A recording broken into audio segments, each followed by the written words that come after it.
it's not really even a story. It's a first topic, but a topic that I think is important because, well, one, I mean, a lot of people hold this particular set of beliefs, but also there's a weird way in which this, I guess we'll call it a debate or this conversation or this topic, people say that it's dangerous and that it's something that needs to be taken away, and people can't have this set of beliefs because it's harmful and dangerous. So we'll also talk about that aspect of these particular set of beliefs and why I basically believe that if we have conversations about this stuff in a respectful and kind manner, we can actually come to some form of agreement. We don't have to say that people who hold these certain beliefs are crazy weirdos, even if we're able to fundamentally prove them wrong. Just treat people with respect. And that's what I want to talk about first, because we are going to talk about the thing we are actually going to talk about in this discussion of what we will be talking about is flat Earth. I do not know how many were thinking I was going to talk about flat Earth and particularly as you can see in the article right here, 5 ways to disprove flat Earth from your backyard. Now, this is a topic in which, I mean, I've been watching Joe Rogan for a couple years now. Um, and I haven't seen too much. I can't give you an episode of when I started, but I have not seen too much of his very early days. So the 2013, 14, 15, I didn't really watch any or much of those shows. Simply because I was in middle school going into high school, and I just wasn't listening to podcasts. I wasn't listening to anything other than music at that time. That was when I was a senior in high school, was when I first listened to a podcast, and then that changed my entire life. I mean, that's the reason why I'm doing this literally right now. Literally in this city too. We moved here so that um for both my wife and myself, and also my wife, you know. She knows. Big time things, big tings, big tings. But we moved to this city for particular reasons, and now she's out there. The reason why we moved here, she got that on lock. She is doing amazing things and could not be more proud of her. And you need people like that in your life, because when somebody, say your wife or your girlfriend or something, achieves something that they've been working so long to actually do, and then they talk about it and it kind of dies down. And they talk about it, they're like, man, I really want this job. Man, I really want to get into this school. Man, I really want to get this particular professor. Man, I want to get this. Man, I want to get this. And then fast forward, and over not the course of a couple of weeks, a couple of months, or even on a first try, they get this thing that they've wanted for literally years at this point. And when you have somebody that you're in love with and that you care deeply for, and they're able to do this, um, it's awesome because you're so happy for them.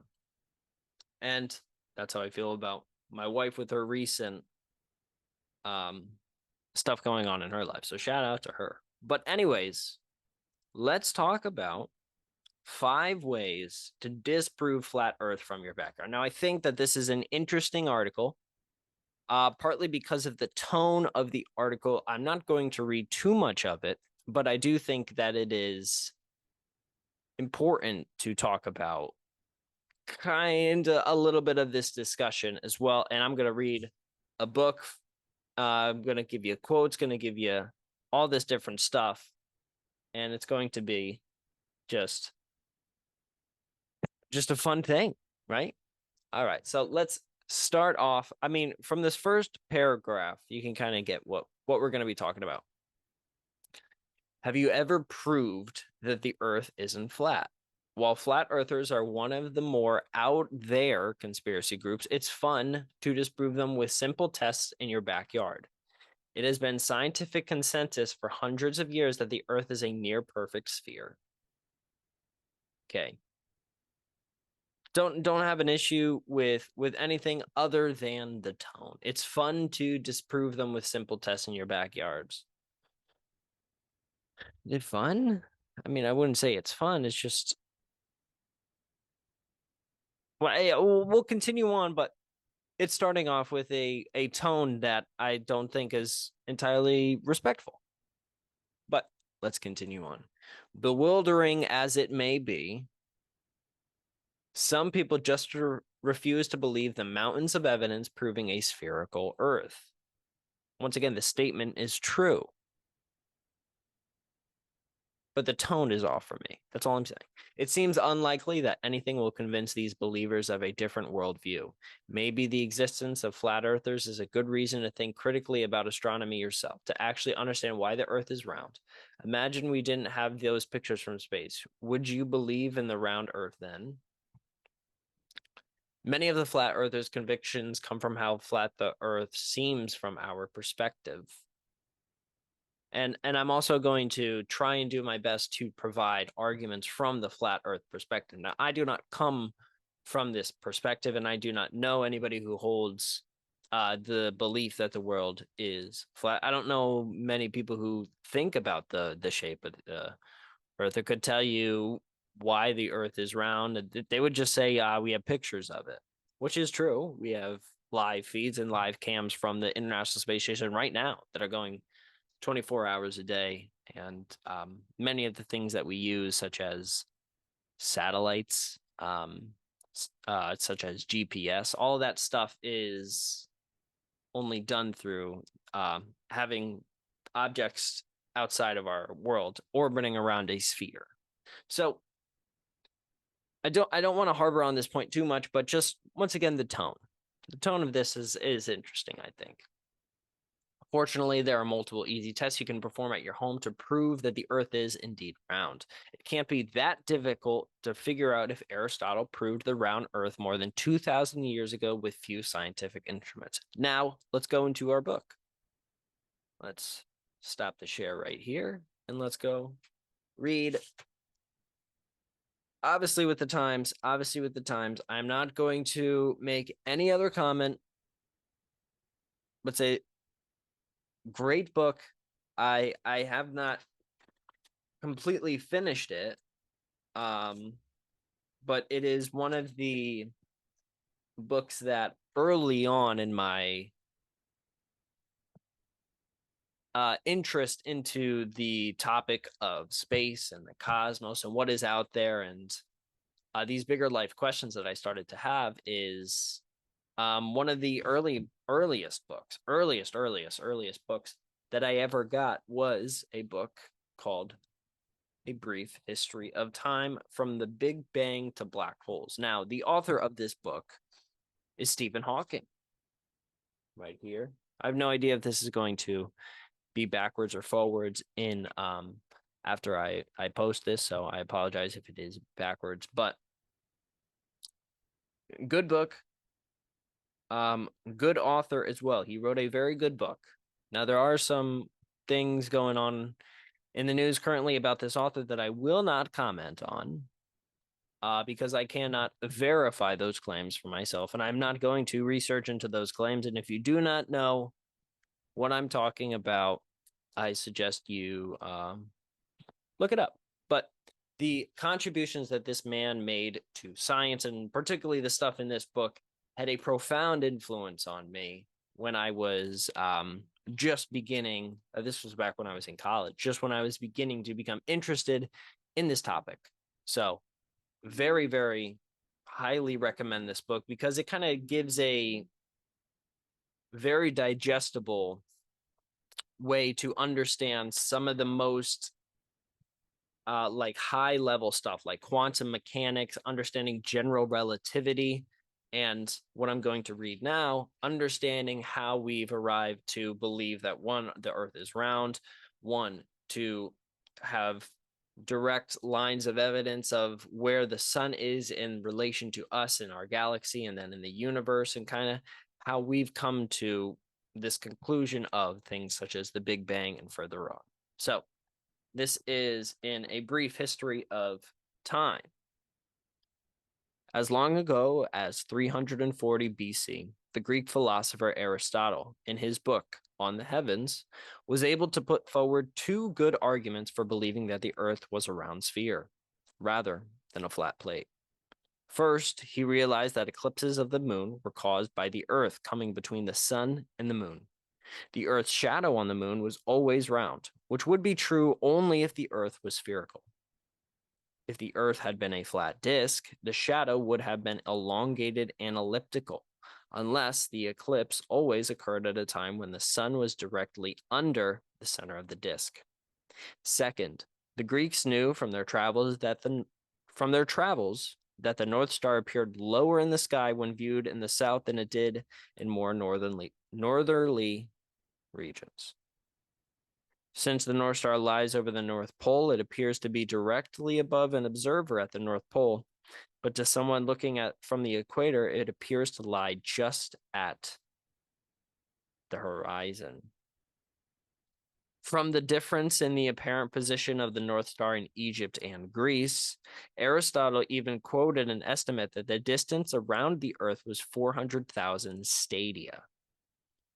It is not known exactly what length a stadium was, but it may have been about 200 yards, which would make Aristotle's estimate about twice the currently accepted figure.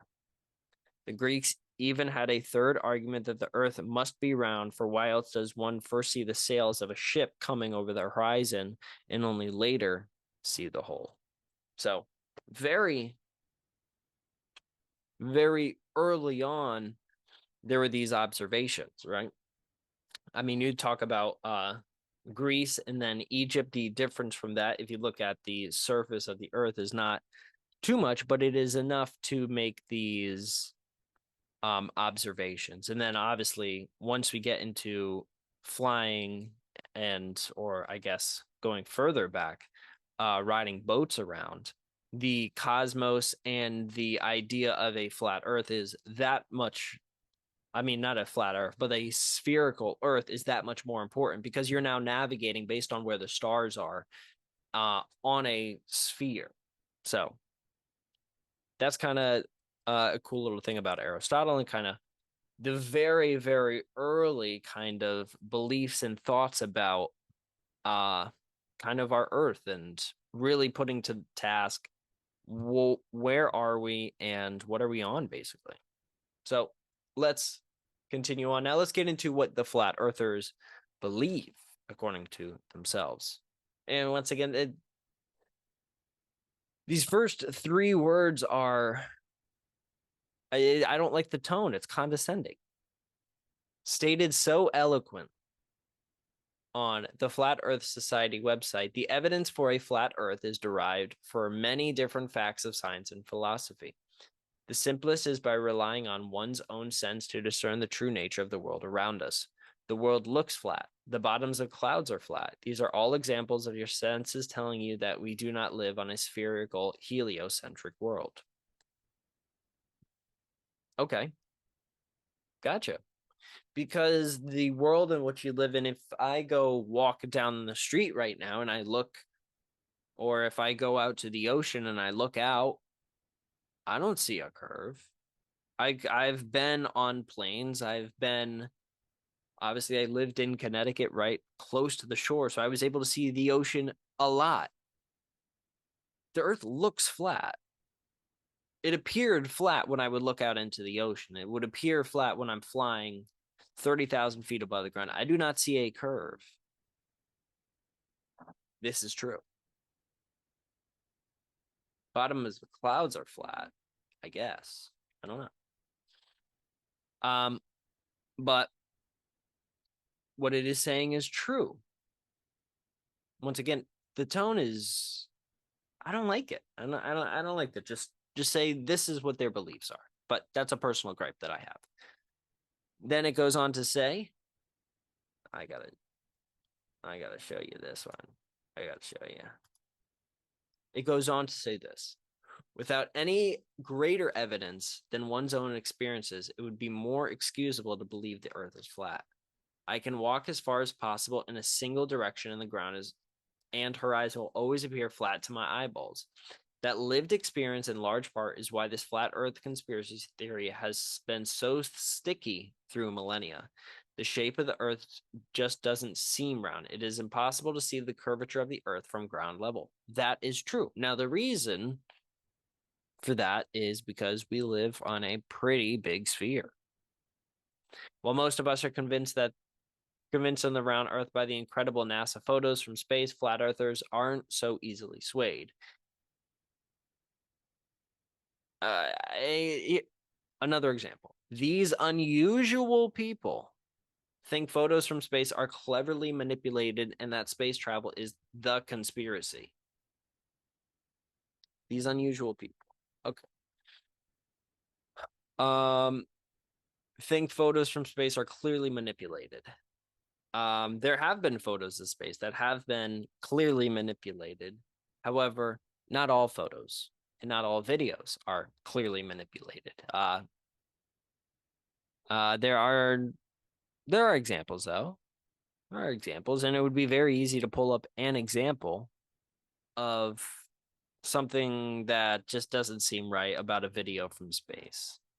And I would argue and say that there's a whole lot of videos where you can just see that it's just a camera just taking photos, even on the early lunar missions, many of those pictures on the early Apollo missions, when they're orbiting the moon and then when they're landing on the moon and they're on the surface, you can tell that that's just a camera taking that. That's not a Hollywood set. It's not anything like that. But once again, in this argument, let's be respectful.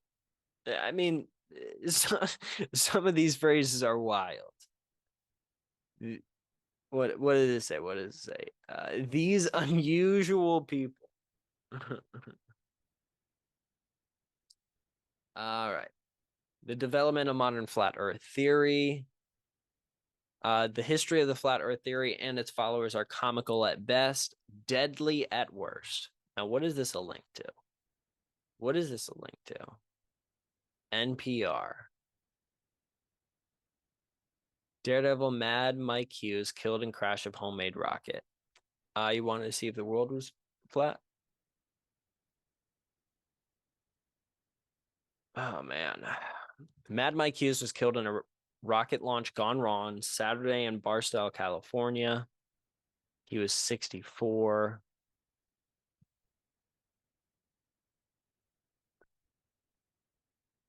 152. I'm not sure how high, but his goal was 5,000 feet. Then it did an arc and came straight down and nosedived into the desert floor about a half mile away from the launch pad. Oh my Lord. Man. Jeez. He was previously launched in March 2018 when he soared 1,875 feet in the Mojave Desert. Let's see this. And we got a video. Here, let me share the audio. Hold on, let me go back. Share sound. Okay. All right, let's listen. No ad, no ad. Yes. Can you hear me? Hello? Can you hear me? Come on. Can you hear me? 1 minute and 22 seconds inside. He's not taking off. Oh! Whoa! Holy! Look at that! I don't know if you see that. Oh, they're coming down. Wow. Oh, God. You see that? That was crazy. You see that? I just hope he make it all right down, though. Oh, Oh, man. God. Look at that. Woo-hoo! Look at that. Man. Secondary. Wow. Oh, oh. Man, Man. too. All right. Oh. This seat, my seat. One, two, three. Just a second, please, please, please. Easy, easy, easy. Easy, guys, easy. I don't know if I broke my back. Please, I don't know if I broke my back. Please, easy, easy. I haven't. Please, guys. We are, mate. No, dude. No, I'm fine. Just my Don't wrist. twist him. Just keep him in line. Where do you want to go? I don't know. Back on that straight ground right there. I need to lay down something flat, please. Lay him down, guys. Lay him down. And I need something on my lower part of my back. Please. On the small of his back. Something on my back, please.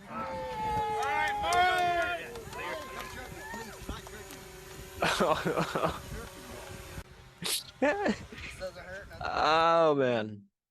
Oh man. He emerged relatively unscathed at the time until he had pain in his back, but he's glad to not have chickened out. Wow. Holds a record for the longest limousine ramp jump.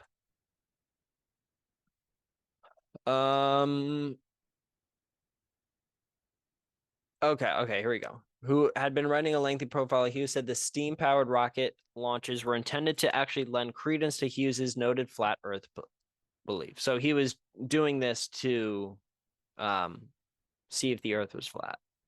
Okay.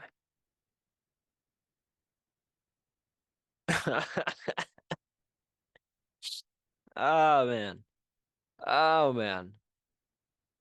Crazy. Jeez, RIP that guy. He world record holder though. But tough way to go. Really bad way to go. Comical at best, deadly at worst. Yeah, it can be deadly. Can be deadly trying to prove that the Earth is flat. Fits with the disturbing trends America is believing in science less and less. Modern flat Earth conspiracy started in 1849. Then 1865, a book was published. Samuel Shelton created the International Flat Earth Research Society, later shortened to the Flat Earth Society. In 1956 in Dover, England, the society garnered flat Earth theories together and promoted their wacky ideology. Okay. The Flat Earth Society has a well built out wiki and savvy social media that answers all your questions and curiosities about how the spherical Earth is the host.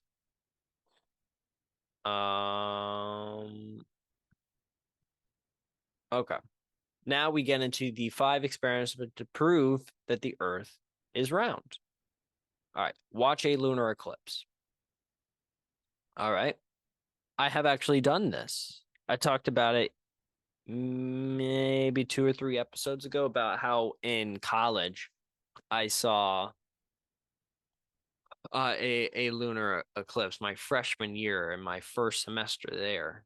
I saw a lunar eclipse. That was really, really cool to see. But how does this prove? The shape of the Earth's shadow on the moon during lunar eclipses is always spherical. This is because the Earth is round and a round object casts a round shadow. Try it with a dark room, a flashlight, an orange, or a ball. You have a tough time getting a non-spherical shadow out of the ball. Now try the same activity with a dinner plate. You know that it is much easier to make shadows that are spheres rather than round. If the Earth were flat and shaped like the dinner plate, the Earth's shadow during a lunar eclipse would often be one of these non-round shapes. That makes sense. It could be oval or even just a thick line. This has never happened.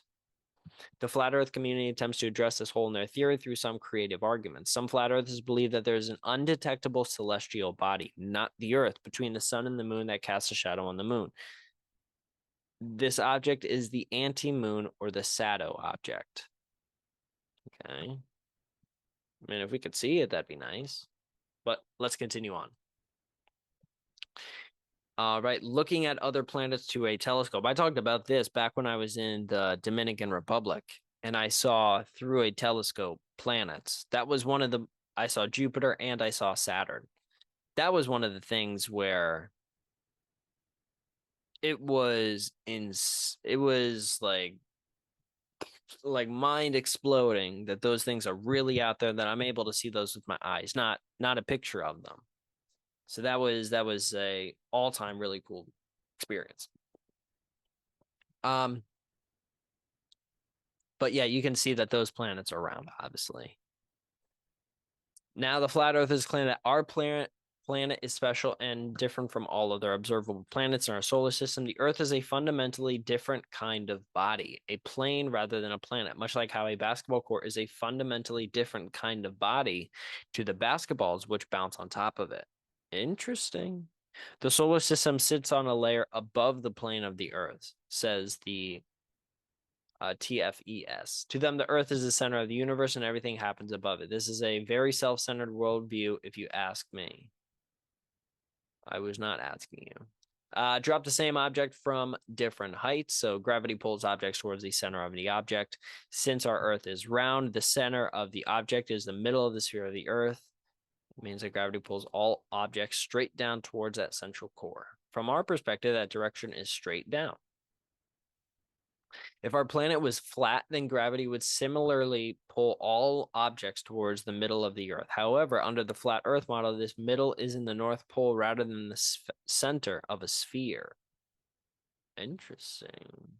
This means that unless you were at the North Pole, objects would hit the ground slightly north from where they were dropped. This effect would become more pronounced at the higher up an object is dropped. If a ball is dropped from 3 feet high, the Arctic gravitational pull would only have 3 feet of height to pull the ball inwards. The same ball is dropped from 10 feet. That gravitational pull has 7 more feet of falling to act upon the ball to land further north than when the ball is dropped. Okay. And then take that further and further out. Gotcha. Take a ladder out and drop the ball from different steps. If it isn't an absurdly windy day, you'll notice the ball drops straight down from the ladder each step. If you dropped it from the top of a tight skyscraper, it would also drop straight down. That's because our Earth is round.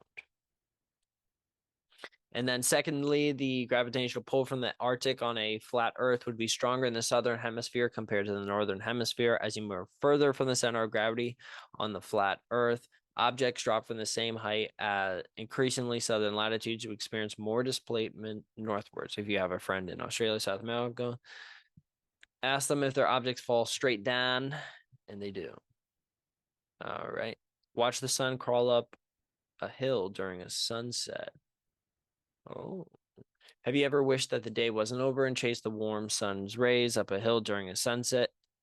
If you have hills or mountains to your east that are visible from your neighborhood, watch them during the sunset. Once the sun rays disappear from your block, look up towards these hills. They will still be basking in the late sunlight. As the sunset progresses, you will see the line of light marching up towards the top of the hills. This rising line of light happens because our Earth is round. Okay, makes sense. And then it says also classic ship sailing off in the distance. All right.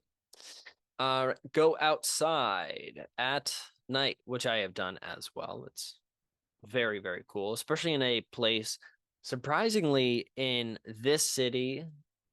I'm probably like maybe 10 minutes from being in downtown Pittsburgh with traffic and everything. Maybe 10 minutes. I could possibly get there in under 10 minutes. If I wanted to just go simply downtown, I could get there and just park in the middle of the street. I could get there in 10 minutes or less than 10 minutes. Easy. No traffic, no nothing. Easy under 10 minutes. However, the light pollution in our area really is not that bad. That's because Pittsburgh's not a major city like New York City, where the light pollution is maybe 1,000 times more than here in this city. I mean, we do have quite a big downtown, but compared to other cities like New York or Los Angeles, it's there's no comparison.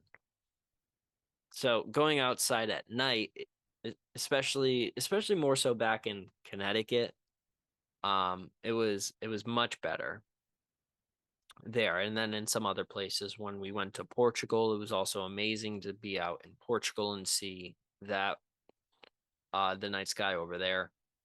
Yeah, but going outside at night obviously can help you prove.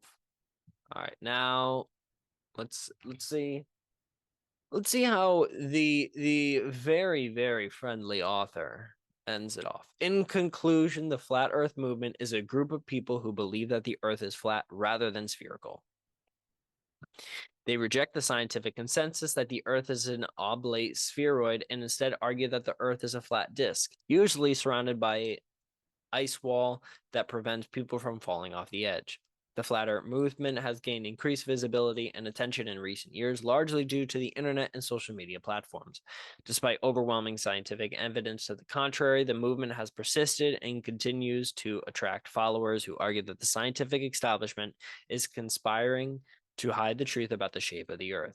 It is worth noting that the overwhelming majority of scientists, including those in fields such as astronomy, geology, and physics, consider the flat earth theory to be completely baseless and without merit. Yes. Here's the thing. I'm not a flat earther, but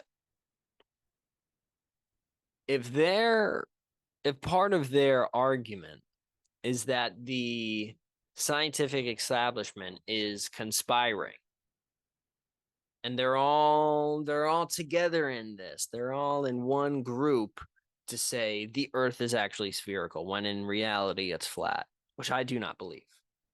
But the argument from the flat earthers, or part of it, I should say, part of their argument is that the scientific establishment is in cahoots together. They're conspiring to keep this a secret. Saying that this final paragraph, it is worth noting that the overwhelming majority of scientists, including those in fields such as astronomy, geology, and physics, consider the flat earth theory to be completely baseless. Saying that does not disprove what the flat earthers are saying. Now, there are things that disprove what the flat earthers were saying, but in response to them saying that the scientific establishment is all in cahoots, the response to that being, well, the majority of scientists believe that this is completely baseless. That doesn't disprove their point. So I guess one for the flat earthers. They got to go up quite a hill, but I don't think that this author, whose tone I'd not a big fan of, not a big fan. Let's be respectful. There's no, yeah, you disagree with their beliefs, and even their beliefs are, you could say dangerous. You could say dangerous because there was somebody who, in their efforts to see if the earth was flat, killed themselves. But they didn't do it purposefully. They weren't trying to kill themselves. They were trying to fly a rocket into the air and the parachute didn't deploy. Now, that was fueled obviously by them wanting to prove that the earth was flat, but that was also probably because they're engineers and they wanted to see if they could develop this technology. And he also is a crazy guy, a Guinness World Record holder as well. And it sucks that he died, but we cannot be disrespectful. That's my thing. You can disagree with them. I mean, since Aristotle, as I read in that book earlier, we've kind of had a bunch of examples of ways to prove that the earth is spherical and that the earth is round. And there's still a lot of things that you could do as well. So that's it. Now let's go to their website. Got a great graphics team. Great squad. Oh, here's our boy right here. Wow. Very cool.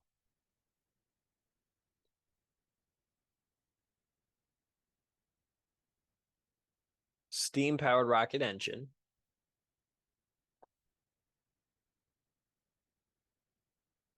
Longest limousine ramp jump. Yeah.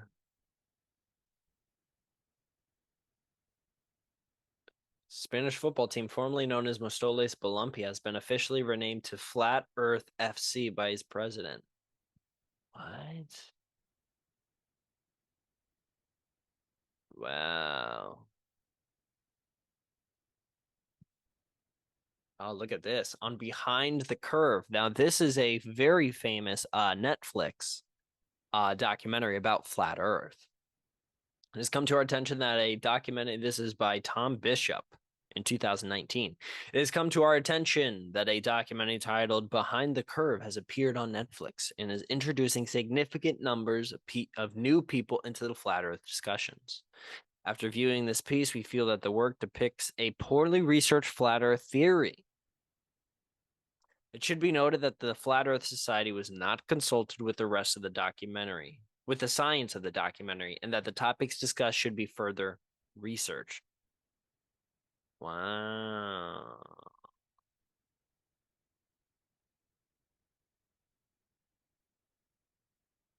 Wow. Very interesting. All right. Yeah, they're not the devil. Let's calm it down. I mean, you got to be respectful, you know? But flat Earth, most likely, we live on a sphere. It's pretty well established. And hopefully you learned a little thing or two from me.